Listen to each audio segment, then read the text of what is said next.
I watched the man I thought was my husband exchange vows with my best friend, and he didn't even know I was there. He thought he destroyed me, left me with nothing but humiliation and a broken heart. But in the end, I bought everything he ever worked for, every single share, every patent, every dream he thought was his. This is how I went from a betrayed wife to his boss. But before I tell you how I pulled off a multi-million-dollar revenge that made headlines across Silicon Valley, let me take you back to where it all began. My name is Clara Matthews, and for 7 years, I thought I was living the California dream. Picture this: Malibu beach house, successful husband, and a tech company that was Silicon Valley's rising star. Ethan Cross, that was my husband's name, was everything you'd expect from a CEO. Charismatic, ambitious, the kind of man who could sell ice to Eskimos. His company, Cross Tech Solutions, was valued at $42 million and climbing. And Sophie Lane. God, where do I even begin with Sophie? My college roommate, my maid of honor, I thought she was my best friend. The three of us were inseparable. Every dinner party, every vacation, every major life moment, we were a trio. I was the marketing genius behind Ethan's success. Every campaign, every brand strategy, every investor pitch deck, my fingerprints were all over Crosstech's rise. But I was happy to stay in the shadows. I believed in supporting my husband's dreams. I should have been watching my back instead. The first red flag appeared on a Tuesday morning in March, and I almost ignored it. It started small. Sophie texting Ethan at midnight about urgent work matters, late-night phone calls he'd taken his office with the door closed, business trips that seemed to pop up without warning. Then came the bank statements. $50,000 withdrawn in cash. No explanation. When I asked, Ethan got defensive, said it was for a surprise investment opportunity and that I should trust him. But here's the thing about being married to someone for 7 years. You know when they're lying. You can see it in how they avoid your eyes, how their voice gets just a little too casual. The final straw? I found a receipt in Ethan's jacket pocket. Tiffany & Co., a $15,000 engagement ring. For a moment, my heart jumped. Maybe it was for me, some kind of anniversary surprise. Then I remembered we'd bought my ring at a local jeweler for $3,000. Ethan always said expensive rings were a waste of money. That night, I did something I'd never done before. I hired a private investigator. What he found 3 weeks later, it destroyed everything I thought I knew about my life. The private investigator's name was Marcus Chen, former FBI, now specialized in corporate espionage and marital cases. I met him at a coffee shop in downtown LA, my hands shaking as I slid the retainer check across the table. 3 weeks later, Marcus called. His voice was gentle but professional. "Mrs. Cross, you need to see this in person." The photos were devastating. Ethan and Sophie at romantic dinners I knew nothing about. Sophie wearing that $15,000 ring, hotel receipts, love letters, actual handwritten love letters in Ethan's writing. But the worst part? The legal documents. Marcus had discovered that Ethan had been planning this for months. He'd been quietly restructuring his assets, moving money into accounts I couldn't touch. And that prenup I'd signed 7 years ago, the one he'd convinced me was just a formality, it had a clause buried on page 43 that I'd never noticed. If our marriage ended due to my abandonment of the relationship, I'd leave with nothing. No alimony, no stake in the company I'd helped build, nothing. The abandonment clause? It could be triggered if I was absent from our shared residence for more than 30 consecutive days. Ethan was planning to change the locks while I was visiting my sick mother in Portland, a trip he'd encouraged me to take.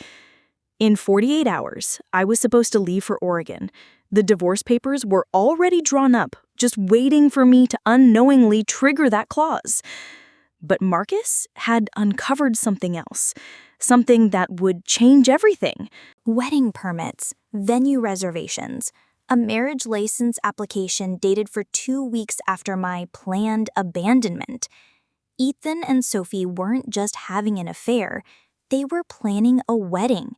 A lavish ceremony at a Napa Valley estate, complete with a guest list of 300 people, including all of our mutual friends, business associates, and Ethan's family. I was being systematically erased from my own life. That night, I sat in my car outside our Malibu house for 3 hours, watching Ethan through the window. He was on the phone, laughing, probably talking to Sophie, planning their perfect future while destroying mine.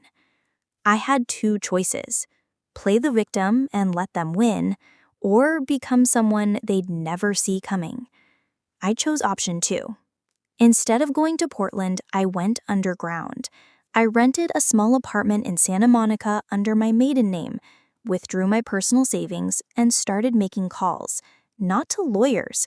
Lawyers would just drag this out in court while Ethan's money bought better representation.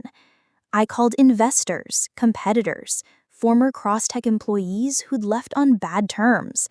I called everyone who'd ever felt burned by Ethan Cross. 2 weeks later, I watched from across the street as Ethan married my best friend. The photos they posted on social media were perfect: sunset ceremony, designer gown, California vineyard backdrop. The captions were nauseating. True love finds a way. So grateful for new beginnings. Sometimes the heart knows what the heart knows. They had no idea I was watching. They had no idea what I'd been planning. Because while they were exchanging vows, I was closing the deal that would destroy everything. Revenge, real revenge, isn't emotional. It's mathematical. It's strategic. It's chess, not checkers. First, I liquidated everything I could touch: my jewelry, my car, my personal investment portfolio, everything that was mine alone. That gave me $200,000 in working capital. Next, I leveraged my industry connections. Remember, I'd been the brains behind Crosstech's marketing for 7 years. I knew every investor, every competitor, every supplier. More importantly, I knew Crosstech's weaknesses. Ethan had always been terrible with details, great at the big picture, hopeless with fine print. Over the years, he'd made enemies. Investors he'd shortchanged, employees he underpaid, partners he'd cut out of deals. I started with David Kim, a venture capitalist who'd backed Crosstech's Series A funding 3 years ago. Ethan had diluted David's shares in the Series B without proper notification. Legal, technically, but unethical. David was still better. "Clara," he said when I called, "I always knew you were the real talent in that partnership." David introduced me to others. Sarah Martinez, whose AI startup Ethan stole ideas from before crushing in the market. Robert Chen, a former Crosstech CTO who'd quit after Ethan took credit for his innovations. One by one, I built a consortium. We called ourselves the Phoenix Group, rising from the ashes of Ethan's burned bridges. But I needed more than angry investors. I needed inside information. That's when I reached out to James Morris. James Morrison was Crosstech's CFO and the one person at the company who knew where all the financial bodies were buried. He was also someone Ethan had repeatedly passed over for promotion, despite James literally keeping the company profitable. When I met James at a quiet restaurant in Beverly Hills, his first words were, "I wondered when you'd surface. I've been waiting for this call." James revealed something crucial. Ethan was hemorrhaging money on his new lifestyle. The lavish wedding, Sophie's expensive tastes, a new Ferrari, a second home in Aspen. Crosstech was profitable, but Ethan was burning through cash reserves to fund his personal spending. More importantly, Crosstech was about to launch their biggest product yet, a revolutionary data analytics platform that I had actually conceptualized during our marriage. Patents filed, development complete, launch scheduled for 6 months out. James provided me with financial projections, cash flow analyses, and most crucially, Crosstech's upcoming funding needs. The company would need a $20 million injection within 3 months to properly launch the new platform. That's when I made my move. Through a web of shell companies and silent partnerships, the Phoenix Group began acquiring small stakes in Crosstech, 5% here, 3% there, nothing large enough to trigger disclosure requirements. Ethan, drunk on his new marriage and media attention as tech's hottest power couple, didn't notice his ownership percentage slowly shrinking. Within 2 months, we controlled 38% of Crosstech. We needed 12 more percentage points for a controlling interest. That meant we needed Ethan to sell, willingly. And that's where Sophie's expensive taste. Sophie had always been materialistic, but marriage to a multi-millionaire had amplified her appetites. Designer clothes, luxury cars, expensive art. James kept me updated on every credit card statement. By month 3 of their marriage, Sophie had racked up over $300,000 in personal spending. Ethan was starting to feel the pressure, especially with Crosstech's cash reserves running lower than projected. That's when I played my final card. Through an intermediary, I approached Ethan with an offer.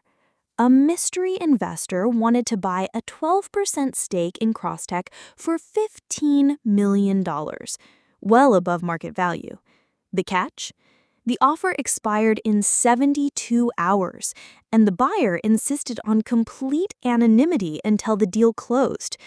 Ethan took the bait. $15 million would solve his cash flow problems and fund Sophie's lifestyle for years. Plus, 12% seemed like a small price to pay for that kind of immediate capital injection. James walked me through every detail of the signing. Ethan, rushing to close the deal before his mystery benefactor changed their mind, signed the share transfer agreement without his usual legal review. After all, he was selling to a friend of the company who clearly valued Crosstech's potential. The moment Ethan's signature dried on that contract, the Phoenix Group owned 51% of Crosstech Solutions. Ethan Cross was no longer the majority owner of his own company, and he still had no idea who had just bought him out. I scheduled the emergency shareholders meeting for a Thursday morning in September. Crosstech's glass-walled conference room on the 40th floor of a Century City high-rise, with panoramic views of Los Angeles spreading out below us. Ethan walked in wearing his best Tom Ford suit, probably expecting to present his quarterly growth projections to a room of supportive investors. Sophie was with him. She'd started attending company meetings as the CEO's wife, playing the part of the supportive spouse. The irony wasn't lost on me. James called the meeting to order. Ladies and gentlemen, we're here today because Crosstech has a new majority shareholder. Per company bylaws, they've called for an immediate vote of no confidence in current leadership. I watched Ethan's face change. Confusion first, then concern, then the slow dawn of realization that something was very wrong. I'm sorry, James, but who exactly is this mystery investor? Ethan's voice was steady, but I could see his hands trembling slightly.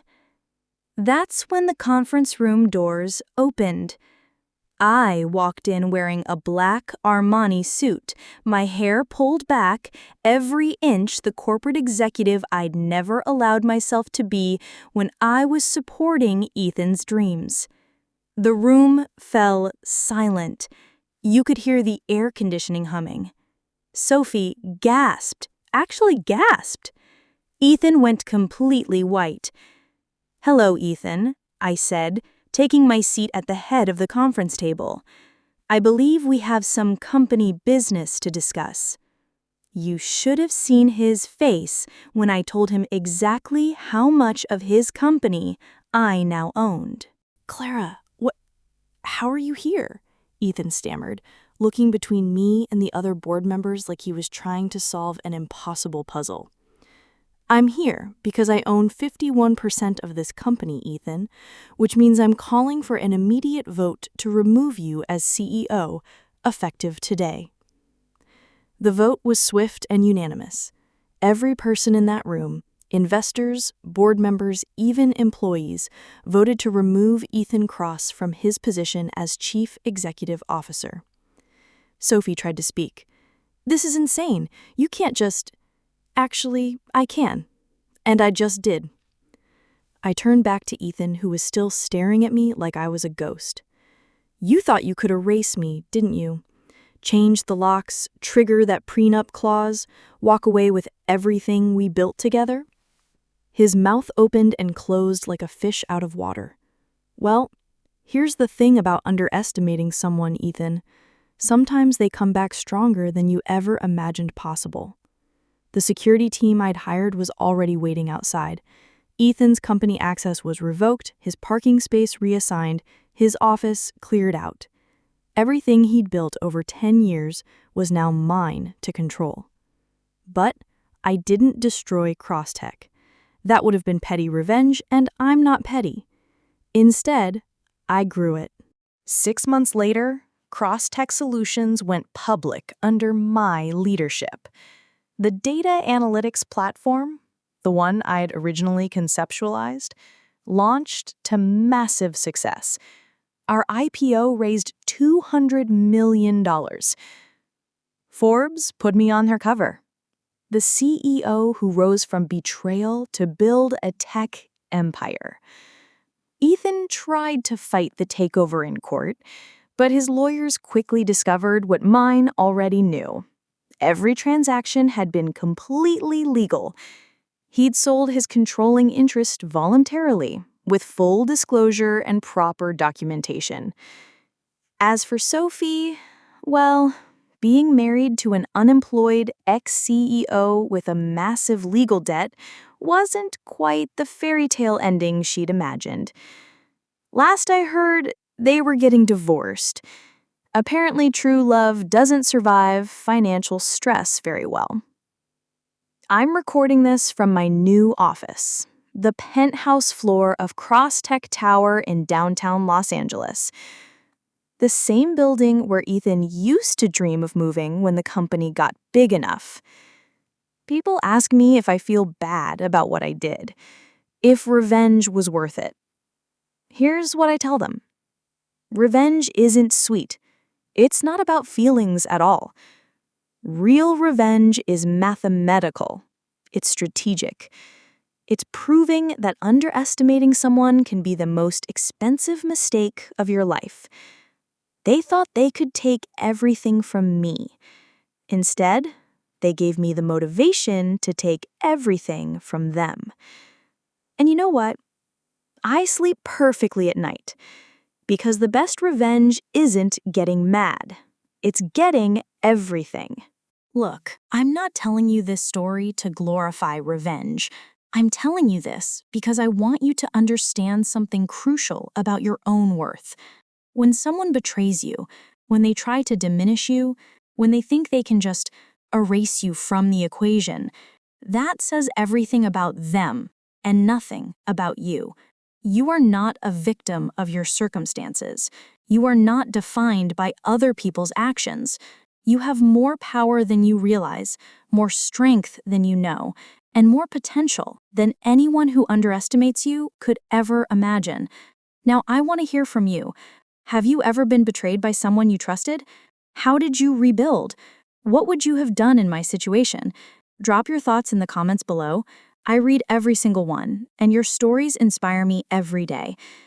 If this story resonated with you, if it gave you hope or motivation, or just made you feel a little less alone in your own struggles, hit that like button. It really does help more people find these stories. And if you want to hear more stories like this, tales of people who refused to stay down, who turned their pain into power, who proved that underestimating someone can be the biggest mistake you ever make, then subscribe and ring that notification bell. Remember, Your setback is just the setup for your comeback. The people who try to break you are often just revealing how strong you really are. Until next time, keep fighting for your dreams, keep believing in your worth, and never let anyone convince you that you're less than extraordinary. This is Tales by Mimi, and I'll see you in the next one.